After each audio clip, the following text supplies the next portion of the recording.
আলামিন মানুষের সাথে আর্থিক লেনদেন, সামাজিক লেনদেন যখন আপনি করবেন, তখন আর্থিক লেনদেন এবং সামাজিক লেনদেন করার ক্ষেত্রে, মানে পারিবারিক লেনদেন করার ক্ষেত্রে আপনি যখন কথা বলবেন, তখন আপনার কথার ধরন হবে কি?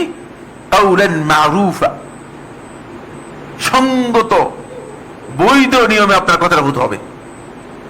এই জন্য সূরা নিসার ৫ নম্বর আয়াতের মধ্যে আল্লাহ তাআলা বলেন, ওয়ালা তুতুস সুফাহা আমওয়ালাকুমুল্লাতী জাআলাল্লাহু লাকুম কিয়ামা ওয়ারযুকুহুম ফিহা ওয়াকসুহুম ওয়াকুলু লাহুম কাওলাম মারুফা।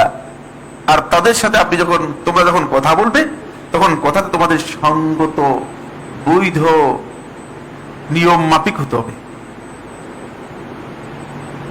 বাজারে এই কথা বলবেন, বাজারের পরিবেশ দেখে কথা বলবেন। 10 টাকার জিনিস কিনে 2 টাকা দিয়ে তার সাথে ঝগড়া করবেন, এই পদ্ধতি ইসলাম অনুমোদন দেয় না। ওই কাউলান মারুফ, ওই মারুফটাকে আপনাকে বুঝতে হবে। এখানে পরিবেশ এবং তাদের সাথে আপনি কথা আচরণটা করবেন। আপনি যখন আপনার স্ত্রীর সাথে কথা বলবেন, এখানে হকের ব্যাপার আছে।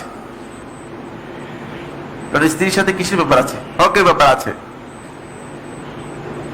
কারণ আমার কাছে একটি বক্তব্য এসেছে, যে প্রতি মাসে 2টি করে শাড়ি দিতে হবে। এই নিয়ে স্বামীর বাড়ি থেকে চলে আসছে ভাইয়ের বাড়িতে।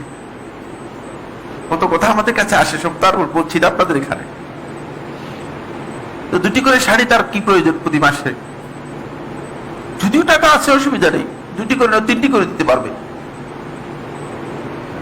কিন্তু দেখেন, মারুফের পরিপন্থী কথা, সঙ্গত যে নিয়ম রয়েছে সেই সঙ্গত পদ্ধতির পরিপন্থী বক্তব্য। এই জন্য আল্লাহ সুবহানাহু ওয়া তাআলা বলে দিয়েছেন তাদের ব্যাপারে আচরণের ক্ষেত্রে, ওয়াশিরুহুন্না বিল মারুফ। এই যে নারী জাতি, তো খেয়াল রাখো, বেশি নরম হয়ে যাবে না, আবার বেশি গরম হয়ে যাবে না।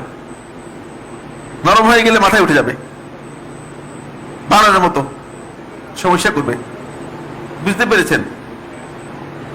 গরম হয়ে গেলে ছাগলের মতো অবস্থা হবে। সুতরাং ওয়াশিরুহুন্না বিল মারুফ, তাদের সাথে যখন আচার ব্যবহার করবে, তাদের সাথে যখন আচরণ করবে, সে আচরণটা হতে হবে বিল মারুফ, বৈধ এবং সঙ্গত পদ্ধতিতে। ওই যে কাউলান মারুফা, কথা বলবেন মারুফ হবে, এটা কথার প্রথম ধরন। সময় সাপোর্ট করবে না। 2 নম্বর হচ্ছে